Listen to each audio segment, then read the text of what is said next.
Capítulo 12. E a liberdade, o que é? Com certeza você encontrará pessoas que o incitarão a agir mal de muitas maneiras. Elas sempre apresentarão o mal glamourizado. Muitas vezes chegarão a zombar de você, ou mesmo, em alguns casos, a ameaçá-lo, se você não o seguir nesta derrocada. É sempre a mesma história. O mal se apresenta como um amigo, mas torna-se um tirano se você lhe abrir a porta. Poderão lhe oferecer drogas, produtos químicos perigosos para fumar, haxixe, maconha, cheirar o pó, cocaína, inalar o aroma, cola, éter, tricoletileno, colar na pele adesivos impregnados de drogas que passam para o sangue ou injetar dentro da pele por meio de seringas. Você deve recusar todas essas drogas, pois elas o transformariam rapidamente em um escravo. Você não conseguiria viver mais sem elas. A cada dia precisaria de drogas mais pesadas e de doses mais fortes. E isso quase sempre termina em loucura. E depois, morte. Tenha cuidado, pois essas drogas podem ser oferecidas de forma aparentemente inofensivas, a de um cigarro, por exemplo. O próprio tabaco pode virar uma escravidão. Fumar é sempre nocivo, e fumar antes dos 18 anos é ainda pior, pois atrapalha o crescimento. Além disso, traz o sério risco de provocar um câncer no pulmão ou em outra parte do corpo. Se você tiver vontade de experimentar, fume somente na frente de seus pais e com sua permissão. Recuse todos os cigarros que seus colegas lhe oferecerem, não importando se o considerarem idiota por isso. Deixe-os dizer o que quiserem e tenha a certeza de que é você quem está com a razão. Seus colegas que fumam terão dificuldades para agir corretamente por sujarem o cérebro com esse hábito deplorável, porque os fumantes enfraquecem, com isso, sua vontade e sua liberdade, já que eles não conseguem se desfazer do tabaco. Vão lhe sugerir sem dúvidas bebidas alcoólicas. Também nesse caso, recuse-as e experimente bebidas somente diante de seus pais e com a sua autorização. O abuso do álcool leva a uma escravidão comparável à das drogas e mata de forma mais lenta, mas inevitável. É com frequência sob efeito do álcool que se pode ser levado a perder o controle de si e fazer as besteiras mais graves.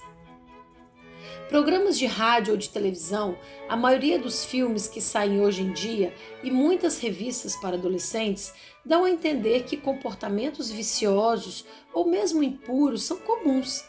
Portanto, proteja-se, sendo prudente. Não vá assistir a um filme se não tiver certeza de que ele é bom em todos os sentidos da palavra, tanto do ponto de vista artístico quanto moral. Não escute programas de rádio aleatoriamente. Não fuleie por curiosidade qualquer revista. Não vale a pena. Você não é mais forte que os outros. Você provavelmente precisará navegar na internet para os seus estudos, para fazer pesquisas que os professores pedirem ou porque um assunto lhe interessa. E certamente aparecerá para você um dia um anúncio ou link que tentará atraí-lo para a impureza. Você poderá sentir-se tentado a clicar por curiosidade, para dar uma olhada, pensando ser forte ou esperto bastante para não cair nessa, mas resista com todas as suas forças e essa tentação e siga em frente. Peça a companhia de seus pais ao fazer pesquisas na internet, quando forem necessárias, caso isso o deixe mais tranquilo. Há soluções para que você fique menos entediado ou seja menos tentado. Mas não há nada que faça com que você nunca o seja. É uma questão de confiança entre você e seus pais, entre você e Jesus. Se você não é prudente o suficiente para ser absolutamente resoluto a nunca clicar em algo duvidoso, não navegue na internet sozinho. E, é claro, nunca sem permissão de seus pais. Diante de todas as formas de tentação, internet, filmes, televisão, rádio, revistas, nunca pense que você é mais forte que os especialistas em tentação, que fizeram sua fortuna corrompendo milhares ou milhões de jovens que se consideravam fortes e espertos da mesma maneira. Você não pode ser mais esperto que o maligno. Você deve concordar que, se engolir um produto tóxico, seu corpo passará mal. Há alguns tão perigosos que os médicos terão dificuldades para salvá-lo. Da mesma forma, há muitos textos, imagens e ideias danosas para a alma, e é comum que se desconfie menos deles, pois raramente vêm com o rótulo da caveira ou de veneno. Contudo, eles podem ser muito tóxicos, a um ponto tal que os médicos da alma poderiam ter dificuldades para retirá-los de você. Enfim, você verá certamente meninos e meninas se comportarem mal, beijando-se, acariciando-se, tendo atitudes indignas e que lhe proporão o mesmo, ou até se gabarão de fazer aquilo que é reservado aos esposos. Muitas pessoas lhe dirão que a liberdade é fazer aquilo que se quer, tudo o que der na telha. Eles se enganam e enganam você. A maioria tentará até convencê-lo de que aqueles que se comportam de maneira correta e buscam proteger-se das tentações não são pessoas normais. Isso não é de admirar. O próprio Jesus Cristo preveniu aqueles que queriam segui-lo de que eles seriam sinais de contradição para o mundo. A liberdade daqueles que querem fazer de tudo não é como a liberdade de um animal. O animal não conhece nem o bem nem o mal, mas somente seus medos e sensações. Ele é submisso a seu instinto e à maneira como cresceu. Ele faz tudo aquilo que ele sente que deve fazer. O homem, por sua vez, está sujeito às suas paixões. Na maior parte dos casos, ele sabe onde está o bem, mesmo que não o queira admitir para si, mas poderá ceder às suas paixões por fraqueza. Ele poderá até mesmo explicar de maneira muito racional que essas paixões são algo bom, só para não perder a pose. Ora, lembre-se, paixão é aquilo que se sofre. Aquele que se submete a essa falsa liberdade não é mais livre que um barco sem remo, sem vela e sem guia, perdido no mar à mercê do vento, das correntes e dos recifes. O naufrágio é garantido no final. A verdadeira liberdade consiste em não ser escravo dos maus hábitos, que são, com frequência, mortais para a alma e às vezes também para o corpo. A verdadeira liberdade consiste no poder de escolher livremente fazer o que é bom, de verdade, o que agrada a Deus. E pouco importa o que dirá fulano ou cicrano. O que importa não é o que dirão a respeito disso, mas sim o que Deus dirá a respeito disso. Se os religiosos fazem voto de pobreza, eles se comprometem a não possuir nada.